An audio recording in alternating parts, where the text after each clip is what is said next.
Welcome back to our channel Yashi vlog. இன்றைக்கி என்ன vlog பார்க்க போகிறோன்னா, நம்ம அழகான ஒரு ப்ரேஸ்லெட் தான் பார்க்க போகிறோம்.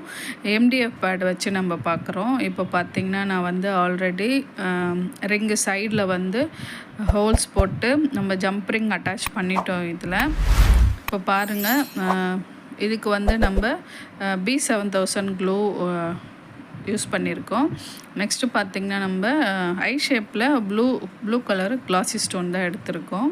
ஃபஸ்ட்டு வந்து நம்ம ஃபுல்லாக க்ளூ தடவிட்டு பேஸ்மெண்ட்டு எப்படி போடுறோமோ அந்த மாதிரி ஃபுல்லாக ரவுண்ட் ஃபுல்லாக வந்து ஃபஸ்ட் லேயர் போட்டுக்கணும்.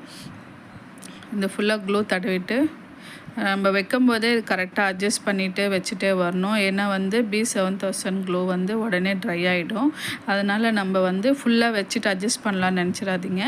அது வைக்கும்போதே நம்ம வந்து அழகாக அதை அட்ஜஸ்ட் பண்ணிவிட்டு செட் பண்ணிகிட்டே வரணும். இப்போ பார்த்திங்கன்னா ஃபஸ்ட்டு லேயர் கம்ப்ளீட் ஆகிடுச்சு. செகண்ட் லேயர் பார்த்திங்கன்னா நம்ம வந்து மேலே வந்து கிளாஸி மேலேயும் நம்ம க்ளூ தடவிக்கணும், கீழே போர்டு மேலேயும் நம்ம க்ளூ தடவிக்கணும். இது வந்து செகண்ட் லேயர் வைக்கிறோம். அதே மாதிரி இப்போ பார்த்திங்கன்னா ஒரு ட்ராப் ஷேப் 2 ட்ராப் ஷேப்புக்கு சென்டரில் நெக்ஸ்ட்டு இந்த செகண்ட் லேயர் வைக்கிற மாதிரி வைக்கணும். அப்போ தான் வந்து நம்மளுக்கு அது பார்க்குறதுக்கும் அழகாக இருக்கும். ஃபினிஷிங்கில் பாருங்கள் ரொம்ப அழகாக வந்திருக்கும். இந்த டிசைன் வந்து இப்போ ட்ரெண்டிங்கில் போயிட்டுருக்கு. அது மேக் பண்ணி தான் ஃபஸ்ட் டைம் தான் மேக் பண்ணி பார்க்குறோம். ரொம்ப அழகாக வந்திருக்கு. அது இல்லாமல் நம்ம வந்து சீக்கிரமாக கம்ப்ளீட் ஆகிடுச்சு இந்த ப்ரேஸ்லெட்டு. பார்த்திங்கன்னா வந்து நெக்ஸ்ட்டு நம்ம அதே மாதிரி ரெண்டு அந்த லேயருக்கு நடுவில் நம்ம இதை வச்சுட்டே வரணும். அட்ஜஸ்ட் பண்ணிவிட்டு அது வச்சுட்டே வரணும். நம்ம வந்து ஃபுல்லாக வச்சுட்டு அதுக்கப்புறம் அட்ஜஸ்ட் பண்ணலான்னு நினச்சிடாதீங்க. வைக்கும்போதே கரெக்டாக வச்சுட்டு அழகாக பண்ணிகிட்டே வந்துடுங்க. இப்போ பார்த்திங்கன்னா நம்ம வந்து 3 லேயர்ஸ் வச்சுருக்கோம். இதில் கடைசியாக பார்த்திங்கன்னா நம்ம வைக்கிறது வந்து கிளிப் ஸ்டோனில் ஸ்மால் சைஸ் என்கிட்ட இருந்தது. அது வந்து சேம் கலர் இருந்ததால் நான் அந்த கலரே வச்சுட்டேன். பார்த்திங்கன்னா எவ்வளோ அழகாக வந்திருக்கு பாருங்கள். இந்த வீடியோ உங்களுக்கு எல்லாருக்கும் பிடிச்சிருக்கோன்னு நினைக்கிறேன்.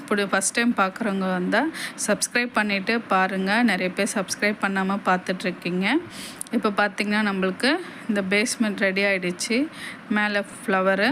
இப்போ பார்த்திங்கன்னா இப்போது நம்ம செயின் வந்து எப்படி ஜாயின் பண்ணுறது பார்க்கலாம். இந்த ரிங்கில் வந்து நம்ம அதை அட்ஜஸ்ட் பண்ணிவிட்டு ஓப்பன் பண்ணிவிட்டு இதை வந்து ஜாயின் பண்ணிட வேண்டியது தான். அவ்வளோதான். இதோட ப்ரேஸ்லெட் வந்து நம்மளுக்கு ரெடி ஆகிடுச்சு ஈஸியாக.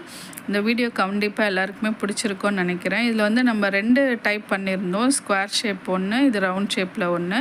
ரெண்டுமே வந்து ஃபஸ்ட் அட்டம் தான் பண்ணியிருக்கேன். ரெண்டுமே ரொம்ப அழகாக வந்திருக்கு. உங்களுக்கு எல்லாருக்கும் இந்த வீடியோ பிடிச்சிருக்கோன்னு நினைக்கிறேன். ஏன்னா நிறைய பேர் வந்து முன்ன மாதிரி வியூஸ் எதுவும் போகிறதில்ல. ஆனால் என்னோடய முயற்சியை நான் வந்து தளர விட மாட்டேன். கண்டிப்பாக என்னோடய சேனலில் கண்டிப்பாக நிறைய வீடியோஸ் கண்டிப்பாக வந்துகிட்டே தான் இருக்கும். கிளாஸ் வீடியோஸே போயிட்டு தான் இருக்கும். ஆனால் முன்ன மாதிரி வியூஸ் வர்றதில்ல. அது கொஞ்சம் மனசு கஷ்டமாக தான் இருக்குது. பரவாயில்ல, என்னுடைய முயற்சியை நான் வந்து விட மாட்டேன். கண்டிப்பாக பாருங்கள்.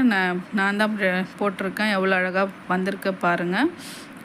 பெரியவங்களும் போடலாம், சின்ன பசங்களும் போடலாம். அட்ஜஸ்ட் பண்ணி போடுற டைப் தான் இது செயின் ப்ரேஸ்லெட்டு.